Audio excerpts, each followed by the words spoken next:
Hello, my friends. Welcome to the Leverton Review, where I review things in an attempt to be the most prolific reviewer of all time.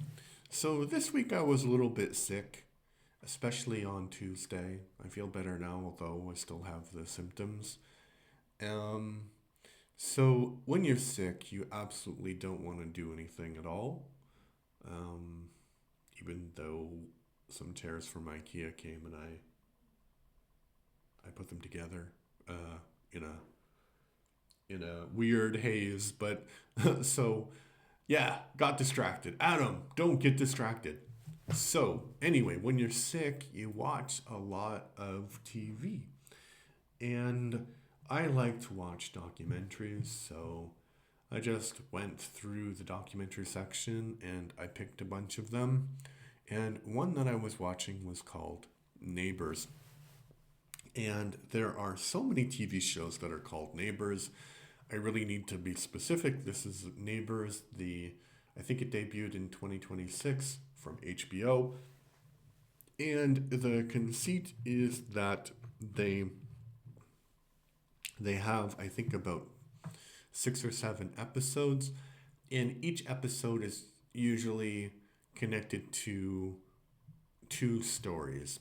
So there are two groups of neighbors who are in conflict. And I won't talk about all of them, but I'll talk about a few of them because the series was produced in the years after the COVID pandemic, and you can really tell how that that pandemic really messed with people's brains, I would say. Not only in America, around the world, but this is a very American centric series. So, one of the first ones that I want to talk about is this guy. He moves to the middle of nowhere, this very rural place, and he decides to put up a gate on a road, and because he owns the private property. But what's been happening for many generations is people have horses and they just let their horses freely range through the pastures. And he puts up the gate, and as he says, he puts up the gate because he feels not safe. And the reason he feels unsafe is because he has been chasing other people's horses. And I don't know if he's aware of this, but this is illegal in this place to chase a person's horse. So this one guy sees that he's chasing the horse because, as I said, there's like these pasture, the land is open, everybody shares the pasture, horses go where they want, they're wild animals. I mean, they're sort of domesticated, but they go where they want because they're horses. They don't really respect private property, being horses. And so he chases them off, thinking they're going to learn not to go to this little bit of property. Anyway, so another of the neighbors is not even really in this series, gets really upset, and they have a confrontation. And because of that confrontation, the guy in this story says that he's going to put up a gate to make him feel safe because the guy threatened his wife. And they have this kind of, when they're interviewing the children are like, yes, the gate makes us feel safe. And it's so stupid because they're in the middle of nowhere. The gate is about like, it's a normal sized gate, but a very determined guy can crawl. It's not like 10 feet high. A very determined guy can climb over the gate or walk around the gate because there's not like fences everywhere, can walk around the gate and get to their home. You know, a very determined guy is not going to be prevented from accessing them if he wanted to. Um, so he has a bunch of confrontations with his neighbor, which he records for YouTube. And basically, they do this really stupid mediation where they're in the middle of nowhere and they just start to argue with it. But he says something I think which is really telling, which is that he's getting a lot of money from these YouTube videos that he has taken of these conflicts, and he's not going to remove them because the money is more important to him than. I mean, he doesn't say this, but like he's like, oh, I can't possibly remove it because I wouldn't have any money then, or I would have less money, which is like you are upset with your neighbor because your neighbors have been doing this way of life for generations where they share the pasture, and you were chasing somebody's horse, which is illegal in this place, and that person got upset with you and you felt attacked, so you built a gate, a very flimsy gate in the middle of this road, so which causes all of this conflict, and you recorded all of the resulting conflict for your YouTube channel, and you're the good guy? No, no, you're not the good guy.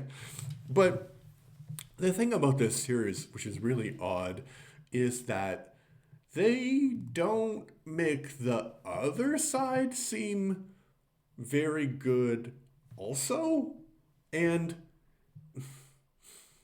which is weird because it seems to have like a very pro-Republican bent and a very specifically like pro MAGA bent, which I'll get to in a moment. But anyway, so the other guy in the conflict in this, apart from the guy who threatened about the guy chasing his horses, who's not really in this show, the other guy is this guy who wants to resolve the conflict, but he's like really, wouldn't even say he's maybe MAGA. He's like very, very conspiratorial guy.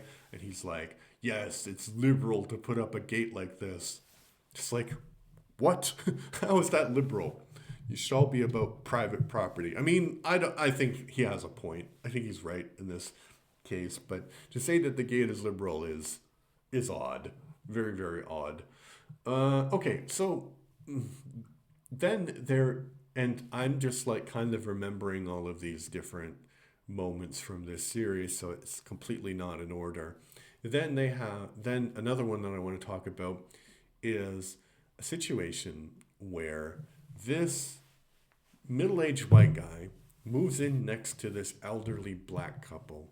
And in the beginning, everything is fine. They invite him over for dinner, they become friends, and according to him, the situation sours because the elderly black people are racists towards Asians and towards white people. So what he does in his infinite wisdom is he creates something called the white privilege card, and he gives it to them because according to him, white privilege is not a thing.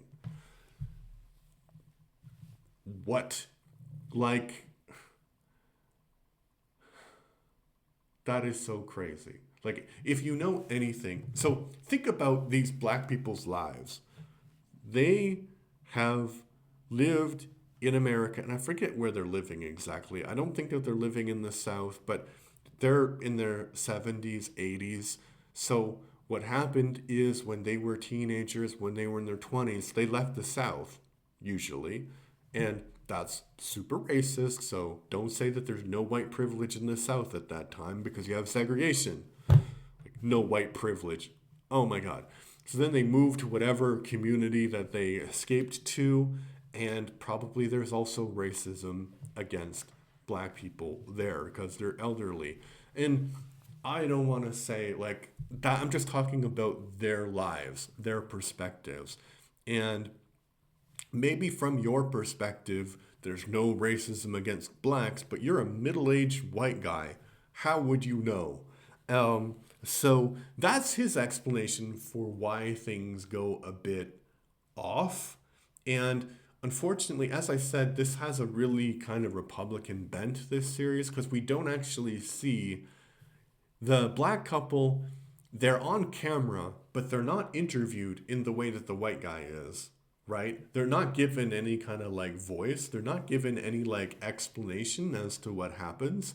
The one thing that they say is that the guy is racist, which kind of seems to be the truth, right? He does seem to be a little bit racist, but that's not the biggest problem about this. It's not about racism at all, actually. So what happens later? Like, they start to have a conflict. Who knows why? White guy says it's racism. Black couple doesn't actually say what the conflict is about. So then they build a fence. And these are elderly people who built this fence. And Robert Frost has this quote that fences make good neighbors, but that's only if you put the fence in the right place. Because a lot of these conflicts are about people putting the fence where it shouldn't be. So the black couple puts the fence on his side of the property line, and he gets really irate about this. And they start to have a bunch of conversations, and he records them. Why? It's not for like evidence in a trial, it's for his YouTube channel. So he records them for his YouTube channel, and then they have one big fight where the lady gets really, really upset. And when you're really upset, you're not saying the most rational stuff. So, and to make matters worse, the elderly lady's name is literally Karen. So she's a Karen, unfortunately. And so this guy puts the video on YouTube, and it becomes like a smash hit for him. He's making a lot of money. And then, so conflict starts, fence gets built, conflict escalates, conflict gets recorded for YouTube, conflict gets uploaded to YouTube, starts to make a lot of money for the guy. And so the elderly black couple says to the guy, look, if you want to resolve this situation, we would really appreciate it if you removed that video. And he's like, no, I can't do it. Makes too much money. So then they have this thing in the docu-series where he's trying to like make amends. And, you know, the docu-series is like trying to make it like he is the good guy in this situation. Because again, it kind of has a pro-MAGA bent to it. And he's like doing all these things, which I think actually if you removed YouTube from the situation, if you removed this docu-series from the situation, they might not be friends, but they wouldn't be like, there wouldn't be a huge conflict between them, because conflict is increased because of this attention, right? And if he had just gotten rid of the YouTube video, then I think they would have been more, I think this is the one story in this series where I think they could have had an exit strategy from this situation. Then there is another situation where there is a white guy and a black guy, and there's a Halloween decoration contest. And the white guy is saying that he's taught the black guy everything he knows about Halloween decorations. And eventually the black guy wins the contest because his decorations are better than the other guys. But at the end, there's like a conflict, and it seems like it's like a made for television reality TV kind of conflict, because the first thing the black guy says is, oh, I hear you've been blah, blah, blah, blah, blah about me. And the white guy is like, ah, blah, blah, blah, blah, blah, blah, blah. So it seems like a conflict that has escalated.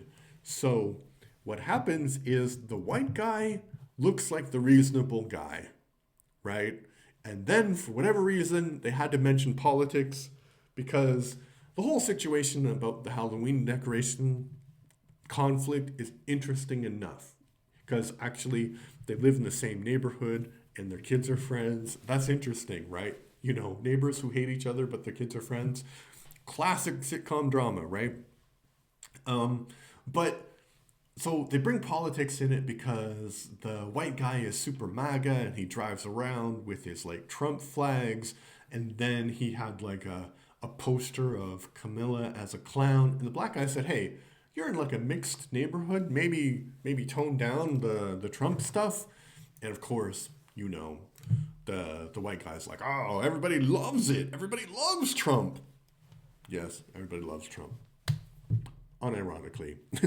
So yeah, that's the second or even the third uh, story in this series that seems to be a bit pro MAGA. And then there's another one which is like really, really oddly pro MAGA because it seems like we don't know the politics in the first one about the guy with the gate, although he is called liberal for building a gate, so maybe he's Democrat. And then we don't know the politics of this elderly black couple because it's never explicitly mentioned, but they're elderly black people. So do you think they're voting for Donald Trump? Probably not. Then, in this situation, we don't know the politics of the black guy, but the white guy clearly voting for Trump, and the black guy is like a little bit offended by Camilla as a clown, so probably Democrat. Right. So this next one, we don't really know, but it's also a really wild and crazy story. So you have this really rich lady. She moves into this very suburban, very rich place, and she's building her dream home. And for some reason, her dream home has walls that are 10 feet high. 10 feet high. You thought, like, when I started talking about the gate in the first story, you were probably like, yes, yes, it's 10 feet high. This is like literally 10 feet high gates. And so the conflict gets introduced, and on the one hand, the woman who built the gate is like this crazy lady who believes in reincarnation, and this is the first time she's been enfleshed, I think she says, and she gives lecture tours about healing with light or whatever. She's one of those people. And on the other side of the street, you have this ex-Republican operator. He was friends with Ronald Reagan, and he is like, he's kind of, uh, he's kind of framed as a rhino, so Republican in name only. He's not MAGA because he supports gay rights, basically. And it's weird because the show is saying, like, he's clearly in the right, but he's not MAGA, so what's that about? I think that they're saying that conservatism broadly is better than whatever the other option is. And I don't know. It's really weird because the docu-series is kind of like a time capsule. Like, it's showing why Donald Trump was elected because a lot of things are framed this way, even though they don't need to be. You don't need politics to have neighbor conflicts. In fact, I would say most neighbor conflicts are not about politics at all. They're about like normal friction in daily life. So, interesting docu-series, but I think that you can skip it actually. Um, one thing though that I wanted to mention about the last example is that, as I said, she builds the walls that are 10 feet high, and there's actually a rule in this community that the planners or her architects should have checked, which is that the walls need to be 3 feet high. And she feels like this is a personal attack. Like, why can't people leave her with the 10 feet walls, 10 foot walls? So then she kind of like arranges a meeting of the town council where she's going to ask for permission to have these 10-foot walls. And surprisingly, they don't give her permission, which is very odd. I know, you would think you break the rules and then you ask for permission and they would give you permission, but no. So it's just so weird because clearly, like, uh, some of these people are in this series are really poor. Like the gate people are poor. The um, the elderly black couple probably poor-ish, and the white guy kind of like probably more economically viable because he's a single man. And the Halloween people, probably middle class, actually. But this one about the walls, they are rich. These are rich people's problems. And it's so funny because they have, like, the Republican guy has his own kind of point of view, which has been forged by generations of being rich. And this cuckoo lady also has her own ideas of being rich, which is forged by all of this new age crap, where she basically says that, oh yes, I have the right to build a 10-foot wall because I'm a warrior of light. Yeah, whatever. So as I said, you can skip this series if you want, but if you want to watch it, it's on HBO. All right. What do you think about this situation? Do you have a bad neighbor? If you have a bad neighbor situation, write it in the comments. And uh, I'm curious about how many conflicts you have with your neighbors that are connected to politics, and how many are just connected to, normal friction, like I said. But if you like what I do, please subscribe to the channel. Please leave a comment, and please like this video. Thank you. Bye.